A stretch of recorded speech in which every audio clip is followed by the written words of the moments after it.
بسم الله الرحمن الرحيم الحمد لله رب العالمين والصلاة والسلام على أشرف الأنبياء والمرسلين سيدنا محمد وعلى آله وصحبه أجمعين.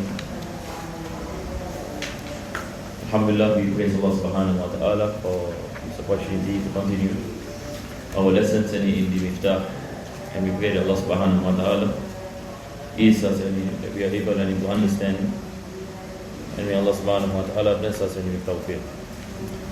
So in our last lesson, we are speaking about the differences amongst between the husband and the husband and the wife, where at times the husband claim that he reconcile or he does the wuju at the time of iddah, but the wife says that there is no reconciliation, or the wife says that when the time that he does the wuju, the iddah is over. So the author gave a few situations on how we can solve these differences or these issues, and whose words are given precedence over the other. So there are certain situations where the husband words are accepted, and there are certain situations the wife words are accepted.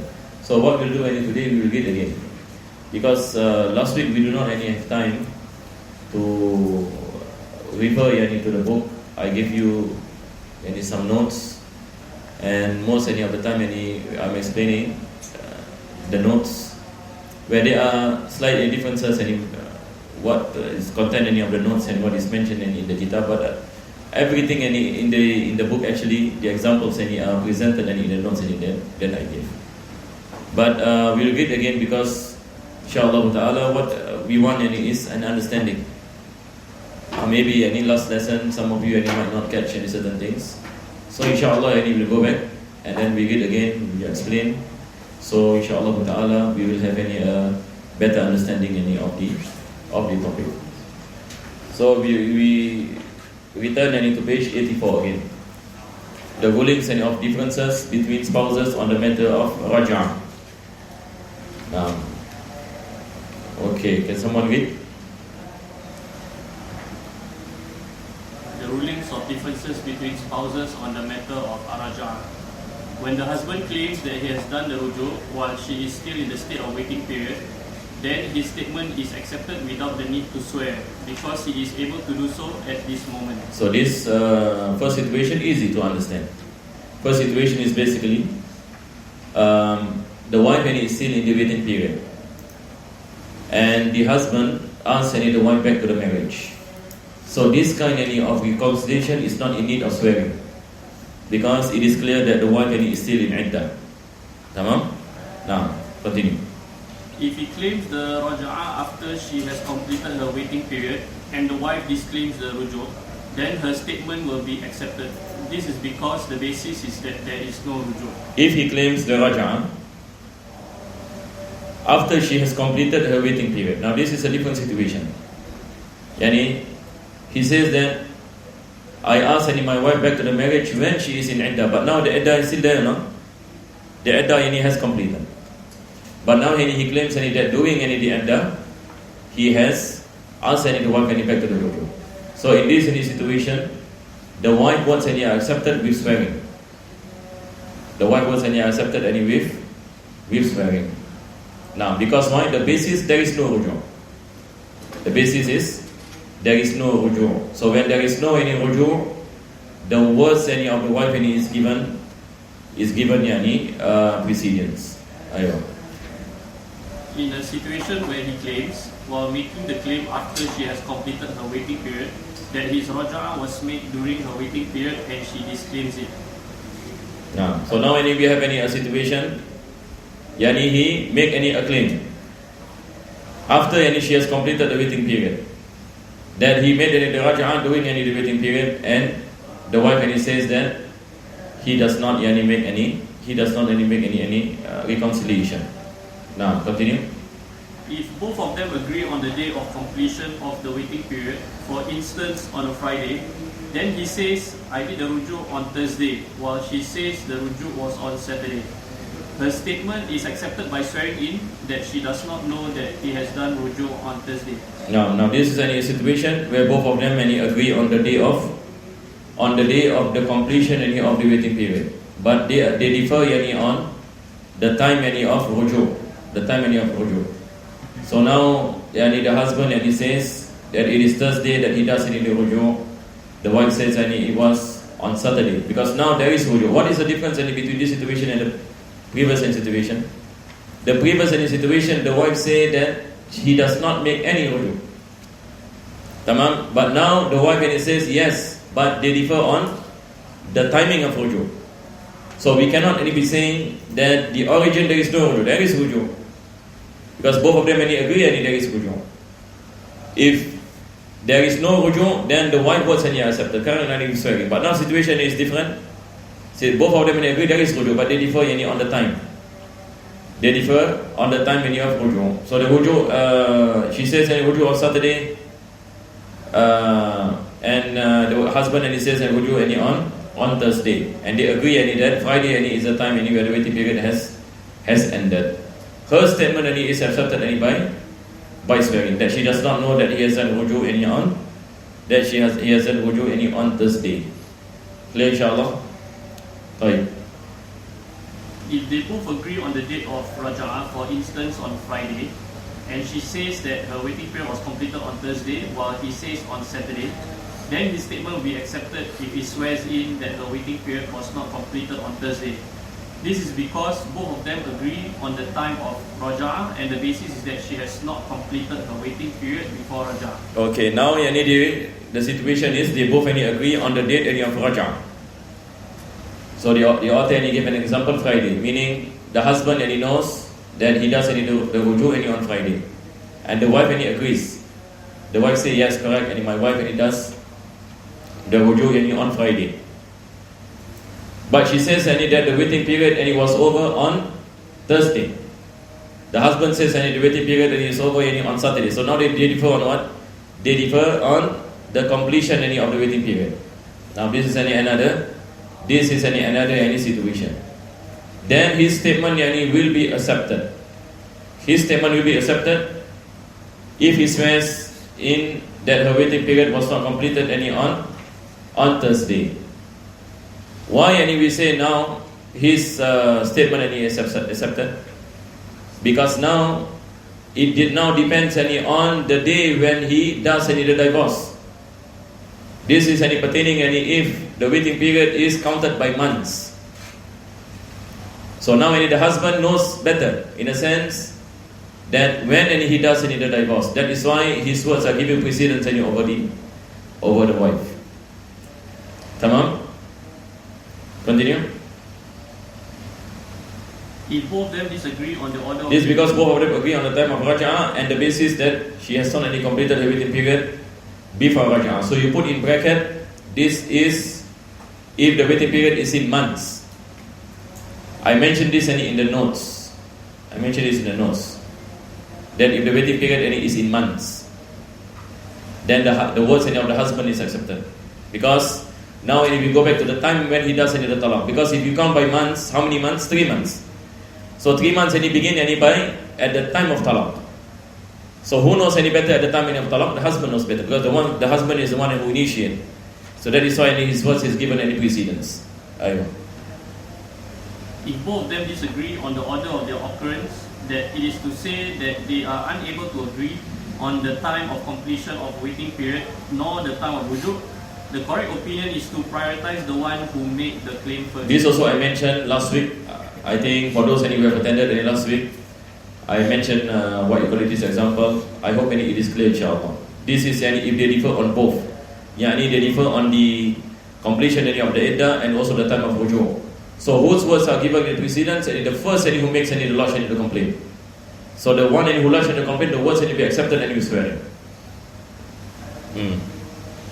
If she claims first to finishing her waiting period, subsequently he claims that he has done rujuk before the completion of waiting period, then her statement is accepted by swearing in that her waiting period was completed before the rujuk. Now, continue.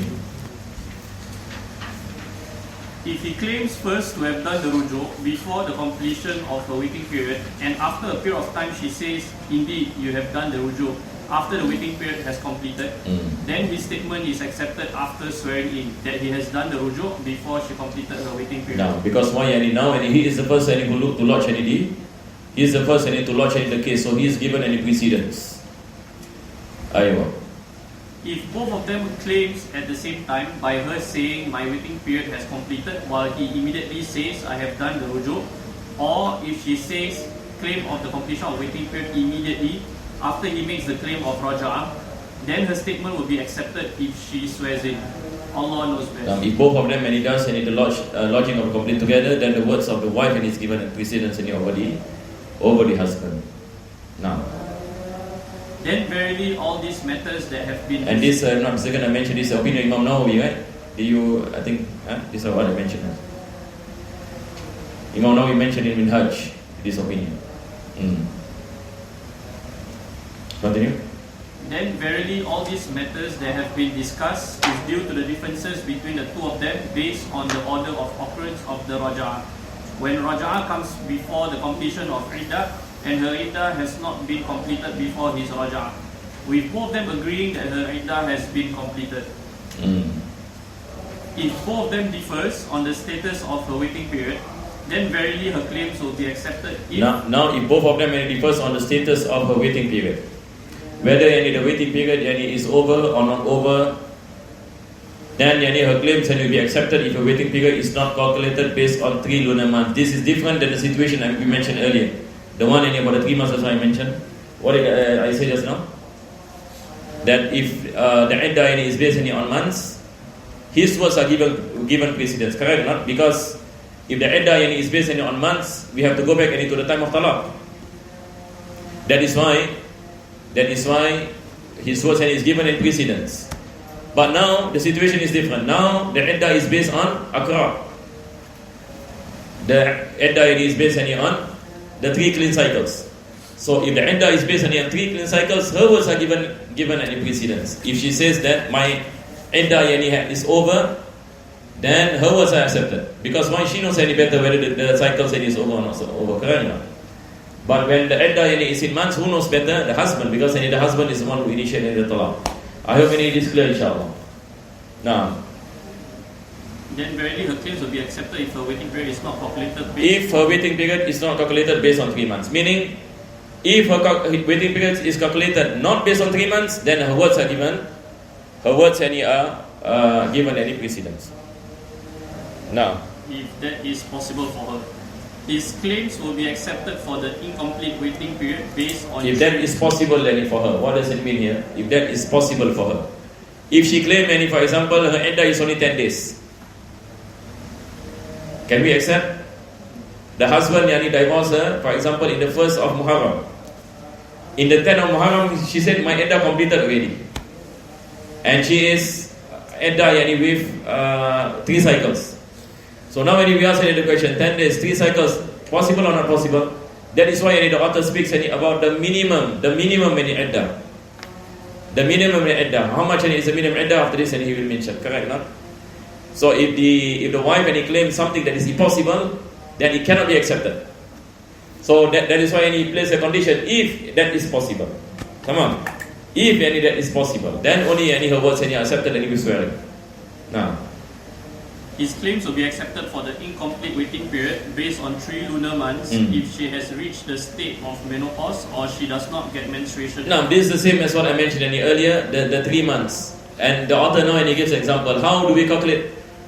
When we calculate 3 months for a person, if she doesn't have menses, for a woman who doesn't have menses, and we have to calculate 3 months for the iddah. And the example is the woman who is undergoing menopause. Menopause no menses. So the iddah is 3 lunar months, not any Gregorian calendar, lunar months, 3 months. Or she has not reached puberty. A girl has not reached any puberty, the husband divorced her, for example. The iddah is 3 months. Now, These differences refer to the completion of a waiting period based on the calculation of 3 lunar months to the time of their talaq. To the time of their talaq. So when does the husband does the talaq, how do we calculate 3 months? How we calculate 3 months? If the husband divorce her, for example, in the middle of the month, so we have to use any lunar months. Yeah, please take note. So sometimes people they thought, for example, the husband divorce on the 12th of September. No, we do not count the 12th of September. How much? When is a lunar month?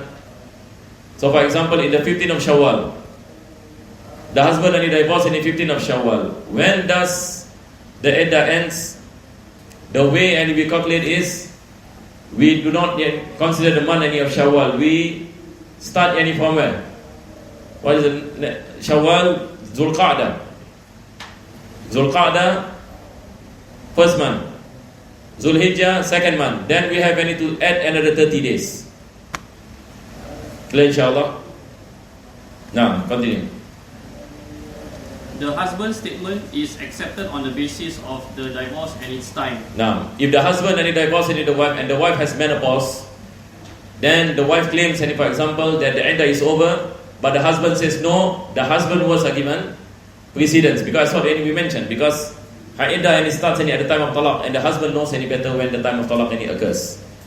Now, if it is possible for her to deliver a child or undergo menstrual cycles, then her claims on the completion of a waiting period will be accepted with her swearing in. Now, if she claims that she delivers a child, because when it comes to iddah, if she is pregnant, the iddah finishes after the delivering of the child.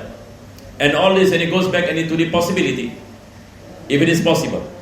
If she claims that the iddah is over by the 3 cycles, if there is any possibility, then only her words are accepted. Likewise, pertaining to delivering of the child, the minimum pregnancy is 6 months and 2 more months. That's what we mentioned.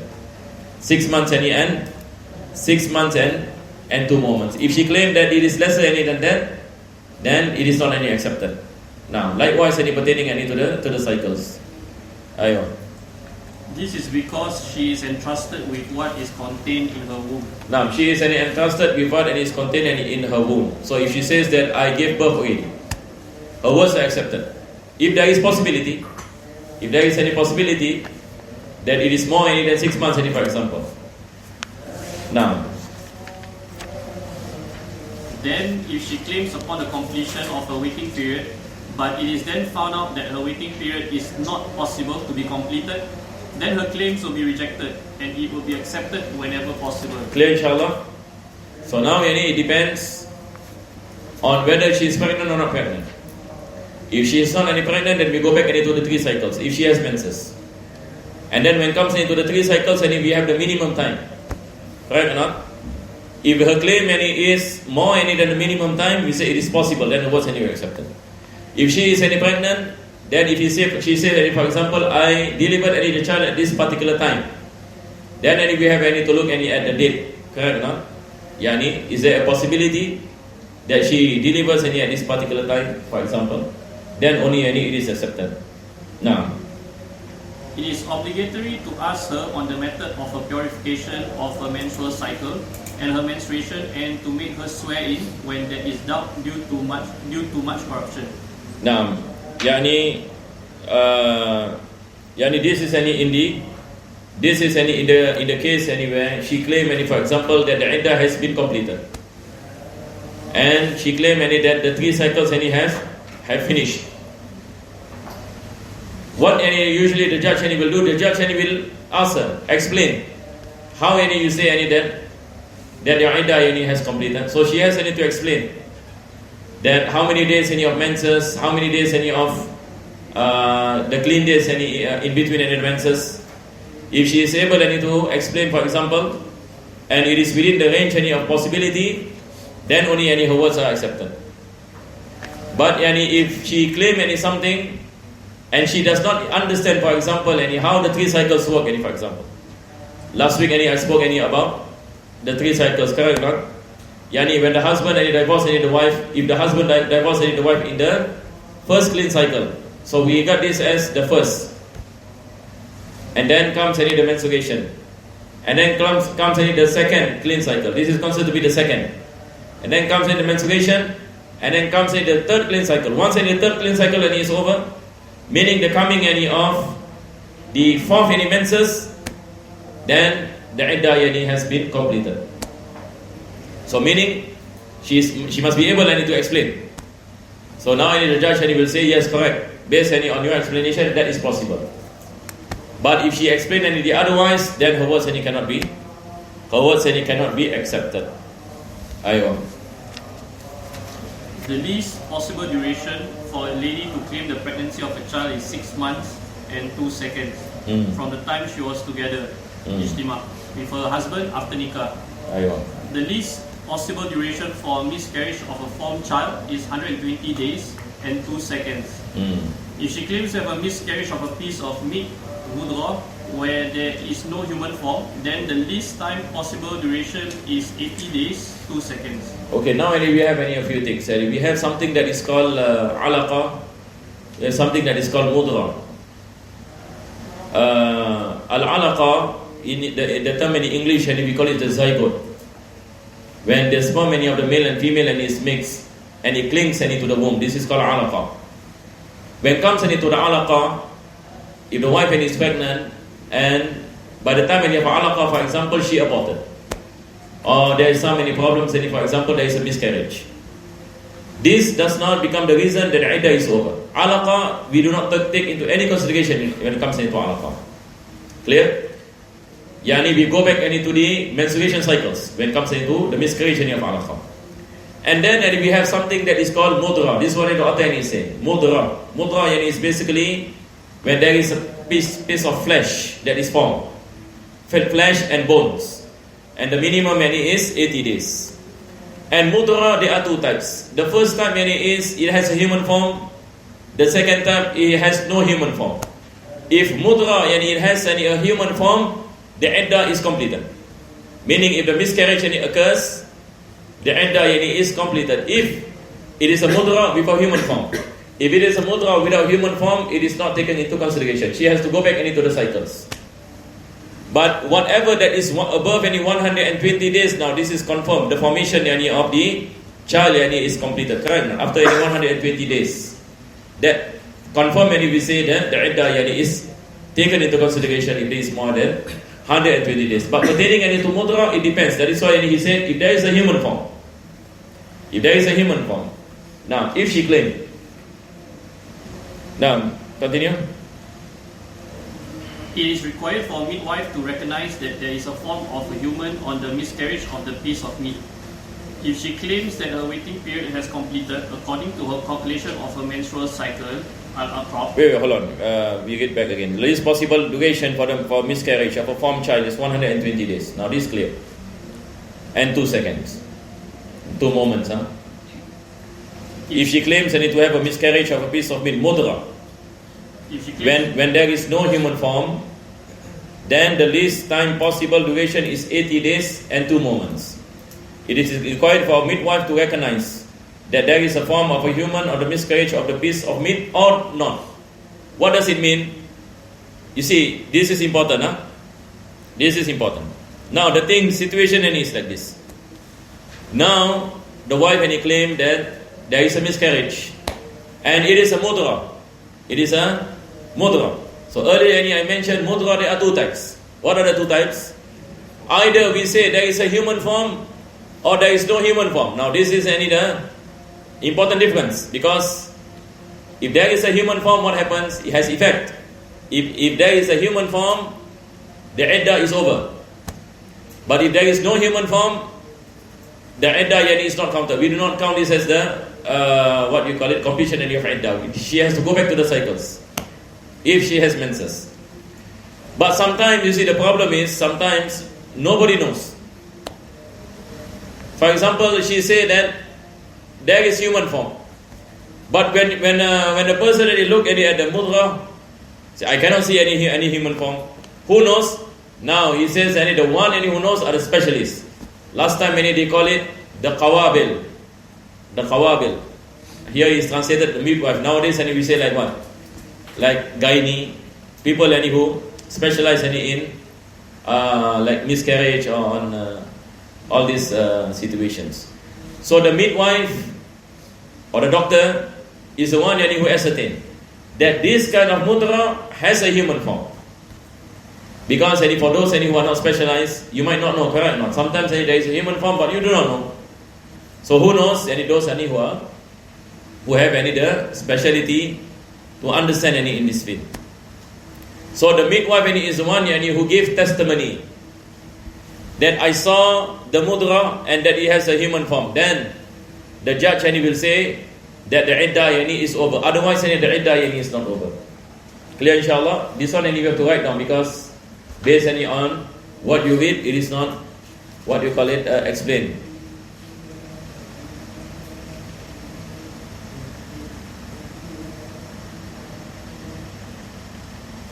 I think there is something missing here.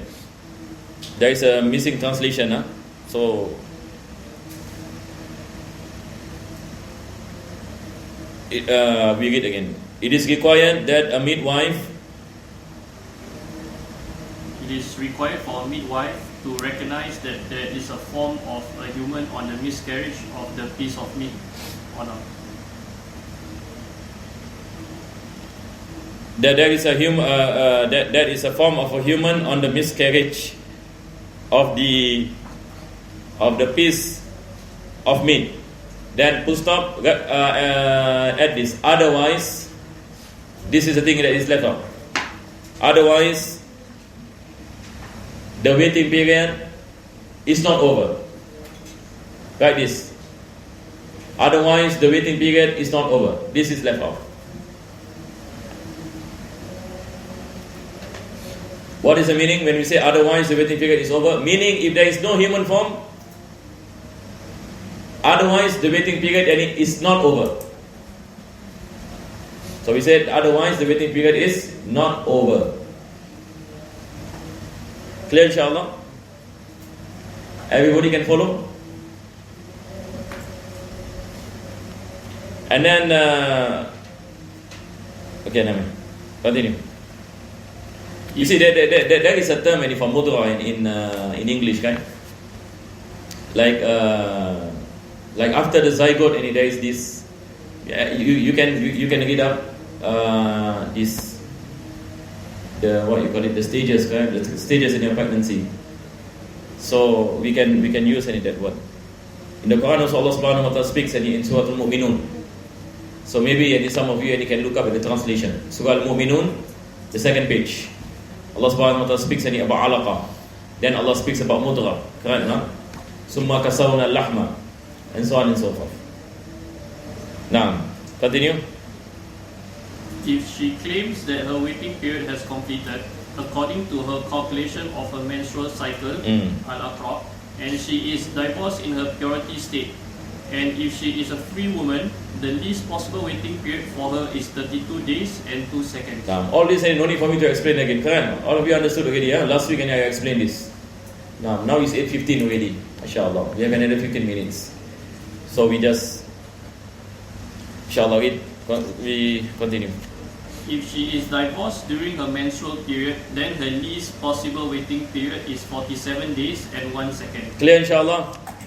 No need for me to explain, huh? Continue. If she is a slave and she was divorced during her purity state, then the least possible waiting period for her is 16 days and 2 seconds.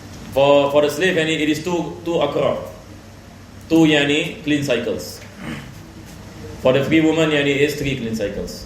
If she is divorced during her menstrual period, then the least possible waiting period for her is 31 days and 1 second. If it is not known whether she was divorced either during her menstrual period or purity state, then she is considered. It is better to translate as moment, so just take note. Moment. Now. If it is not known whether she was divorced either during her menstrual period or purity state, then she is considered as being divorced during her menstrual period. Why I need to play safe? If a lady says that I do not know that if I'm divorced in the purity state or the menstrual state, then we take the menstrual state. Because why? It is more days. I need to play safe. Now, so as to be on the cautious side, and also because she is still in a waiting period by default. Yeah. Clear, inshallah. So now when we enter into the chapter of iddah, the word iddah, it comes from the word al-adad. Al-adad in Arabic and is numbers. So al-iddah, it comes from the word numbers, and basically it speaks about a specific time. A specific time. Now, or a specific count. Continue. And iddah, waiting period. And iddah is a period where a lady observes, i.e. she waits and prevents herself from a nikah so that she will know that the womb is free from pregnancy, or for the purpose of mere worship or a form of grieving due to the separation from her husband. Now this is the definition of iddah. So he said iddah is a period where a lady observes, she waits and prevents herself from nikah. She prevents herself from nikah so that she will know that the womb is free from pregnancy. This is the wisdom why iddah is wajib. So that first thing she can ascertain whether she is pregnant or not pregnant. Or for the purpose of mere worship. In Arabic we call it at-ta'abbud. Meaning this is a command from Allah, sami'na wa ata'na. The basis is this. Even if a person say confirm there is no pregnancy, I know based on my experience, I know I'm not pregnant, or I can feel it, for example. Does iddah any wajib? We say wajib because why? This is something that is established in the Islamic law as a form of obedience to Allah subhanahu wa ta'ala, or a form of grieving due to the separation of a husband. So iddah, there are two types. We have iddatul talaq and we have iddatul al-firaq. There are some terminologies that are different, but meanings are the same. Basically in iddah there are two types. Iddah because waiting period because of divorce, or waiting period because of the passing away of the husband. Now, continue. The types of waiting period. There are two kinds of waiting period. Waiting period due to husband's death, iddatu firaqil wafa. Number two, waiting period due to divorce, iddatu firaqil hayat. Waiting period due to death. It is compulsory for a lady whose husband has died to go through a waiting period regardless if she was consummated or not. Now this is different. This is iddatul wafa. The husband and he passed away. Even there is no consummation in the marriage, it is compulsory upon the wife to be in a state of waiting period. This is different than iddatul talaq. Iddatul talaq, if there is no consummation, is there any iddah? There is no iddah, correct or not? If there is no consummation, there is no iddah. But when it comes to iddatul wafa, it is different. Aywa. If she is pregnant, then her waiting period is completed by the full delivery of a child. Even if she has twins. Now, if she is pregnant, then the iddah finishes after the delivery of the child. The full delivery, he says. Meaning, if part of the child and he comes out, the iddah is still there.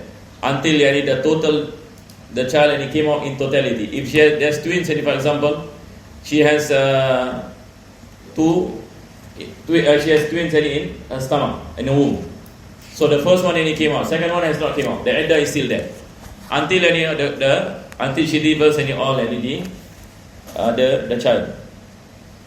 Now, with the condition that her pregnancy is caused by the deceased. Caused by the deceased, meaning it is what you call it. It is from the deceased. But if it is proven that it is from somebody else, then what you call it, the iddah goes back into 4 months and 10 days. The iddah goes back into 4 months and 10 days. Now, if she is not pregnant, then the waiting period of a free woman is 4 months and 10 days, while the waiting period of a slave is 2 months and 5 days. 2 months and 5 days, because half 4 months and 10 days. Now, waiting period due to divorce. It is only compulsory for a woman whose marriage has been consummated by her husband. Now, that's why I mentioned earlier, if the marriage is consummated, then only there is iddah. This pertaining to iddah talaq. Aywa. Therefore, There is no waiting period due to divorce for a woman whose marriage has never been consummated by her husband. It is also for the likes of women whose nikah has been nullified, and also for a woman who has gone through a li'an before consummation of marriage, or through a li'an before consummation of marriage. Now, there is any such thing that what do you call it? The marriage is nullified.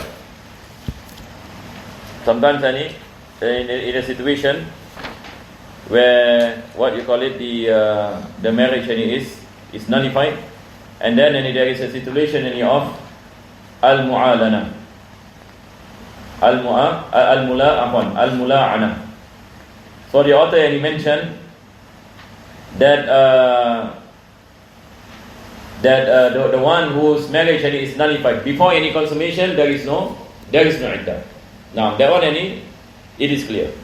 Likewise, in the case of mula'ana, what is mula'ana? We have a chapter in marriage that is called the chapter of li'an. Li'an, and for example, the husband claimed that the wife commits zina, but the husband got no witnesses. So what the husband does, and he goes into the court and tells the judge that my wife commits zina. So the judge will call the wife, and each of them will make 5 times of swearing.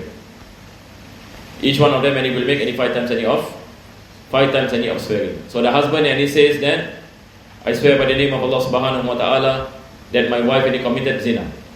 So he will say 4 times, and he said the curse of Allah upon me if I lie, to the nearest meaning. Then the wife will say, I swear by the name of Allah subhanahu wa ta'ala that what my husband is saying is not true, and the curse of Allah is upon me if what he says is true. If this happens, then they will be separated. But if there is no consummation, also there is no iddah. Likewise, in the case of fasakh, for example, a person gets married and found out that the husband or the wife has a serious disease, for example, contagious disease, and that can lead to death. So the husband or the wife goes into the court and complain to the judge, and the judge nullify the marriage. This is called fasakh. The judge nullify the marriage. If there is no consummation, likewise there is no iddah. Now, if the husband has consummated the marriage, or if he has inseminated his wife in a respectable manner, or if he has consummated the marriage ambiguously, then it is compulsory upon her to go through a waiting period. If the husband has consummated the marriage, this one clear. The husband consummated the marriage, there is iddah. Or if he has inseminated his wife in a respectable manner, the meaning of this is there is no sexual intercourse, but the husband insert his sperm into the womb of the wife. Understand? So there is iddah. Because why? There is a possibility that she can get pregnant by this insertion. Nowadays there is a term I cannot remember. They do it by injection. Ala kulli hal. What's that? IVF, yes. This nowadays they call it what? They call it IVF. Now, or if he has consummated the marriage ambiguously, any meaning what? Like in the case of he has sexual intercourse while the wife is in iddah. So this is watu shubha. Watu shubha, there is another iddah for watu shubha. Because why? There is a possibility that the wife might be pregnant because of this sexual intercourse. Even the first iddah is completed, she has to undergo the second iddah because of the sexual intercourse. Ayo. For a pregnant lady, her waiting period ends upon the full delivery of a child. Full delivery of the child, meaning not part of the child. Ayo. With the conditions mentioned in the waiting period due to death. Likewise, in iddatul wafa, also the iddah completes after the full delivery of the child. Likewise, in iddatul talaq, it's the same. For non-pregnant ladies, if she is amongst those who have menstrual cycles, then her waiting period is 3 pure periods in her menstrual cycle for a free woman and 2 pure periods for a slave. Aywa, clear inshallah. Yani for a free woman 3 clean cycles, and for a slave is 2 clean cycles. Why yani 2 not 1.5? Because half of 3 is 1.5. Is it possible or not? Yeah, menstruation cycle and we break into, that's why it's impossible. So it's 2, not 1.5. But pertaining to months, the iddah is 1 month and 15 days. Half one, not yeah, correct. Because half, yeah. Continue. If she is someone who is not going through menstrual cycles due to being a prepubescent, or she is an adult who does. This is a term, and you say that the girl and he has not reached puberty. The girl and he has not reached puberty, meaning she got no menses. So and it is 3 months. Continue. Or she is an adult who does not have menstruation, or a lady going through menopause, then the waiting period for a free lady is 3 months, while 1.5 months for a slave. It is preferred for a slave to go through a waiting period of 2 months. Now, it is encouraged that the slave does any the waiting period for 2 months. Is there any questions so far? Yes.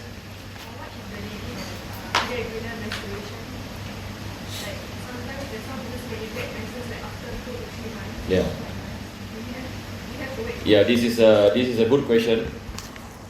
But this kind of question also can leave us with a headache.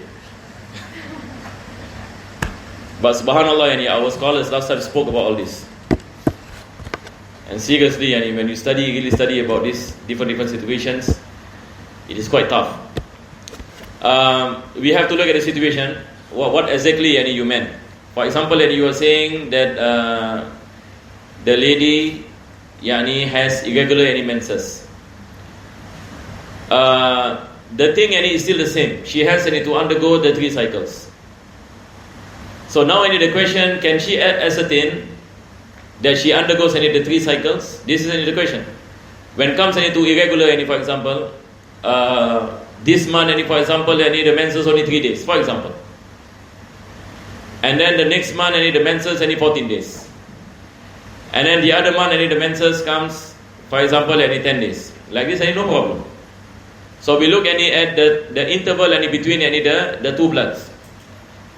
Is it within the minimum number of clean days, or not within the minimum number of clean days? If it is within the minimum number of clean days, meaning less than 15 days in between, now we have another issue. Because now we have the issue of istihadah.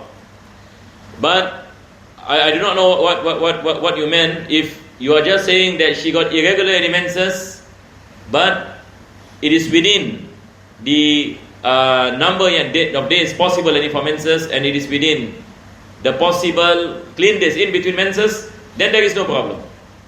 She has to go back to the 3 clean cycles, no matter what happens, no matter how many days she is experiencing.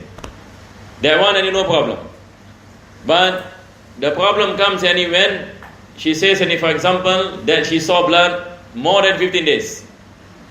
So now we have to ascertain which one is menses, which one is not menses, because the menses cannot be for 20 days. So if she say that, for example, during the first month, my menses is 20 days. So now how we ascertain the number of menses and not number of menses? Who knows? If a lady says that she saw blood for 20 days. Anyone study Muqaddimah Haramiyah here? Safinatun Najah? You. Right. So how we solve this problem? If she said that I saw blood for 20 days, this also will answer to your question, because now you are saying irregular. So now if she saw blood more than 15 days, she has to ascertain which is menses and which is not menses. Correct or not? So for example, if she said that the first 5 days black in color, the rest is red in color. So now we say the first 5 days are menses. So the rest number of days is the clean intervals. So now we can understand when the menses complete and how many cycles have passed. So this will require the knowledge to understand about how many days is the menses and how many days are the interval of between the menses. Because interval is important. Because the minimum is 15 days, the clean days. Because if the interval is less than 15 days, now that is istihada. If the woman says, for example, I saw blood for 10 days, and then the next 10 days, I did not see any blood, and then the blood came again. Now we have an issue, correct or not? Because now we cannot be saying that the second blood is menses, second blood is not menses, second blood is istihada. How we know? Because why? The minimum number of clean days in between the two menses is 15 days, but now it is 10 days. So this cannot be a new menses, meaning now the first cycle has not completed. The cycle has not completed. So it all goes back to ascertaining when it is a menses and ascertaining and to differentiate between menses and istihada. And then to understand how many clean cycles have passed. If you can ascertain how many clean cycles have passed, then inshallah you can ascertain the iddah. Because sometimes a woman, for example, might be having menses, for example, this month, and then 3 months no menses. What happened now? Possible or not possible? Possible. So she saw blood in this month, and then for 3 months no blood. The blood came on the 4th month. So what to do? The 3 months and it's still within the first cycle. Correct? So sometimes the woman can be in iddah, maximum is 4 years. Al-Imam Shafi, when he spoke about this, he said the maximum, Imam Shafi mentioned his fatwa 1,000 years ago. He said that the maximum iddah for a person is 4 years. 4 years.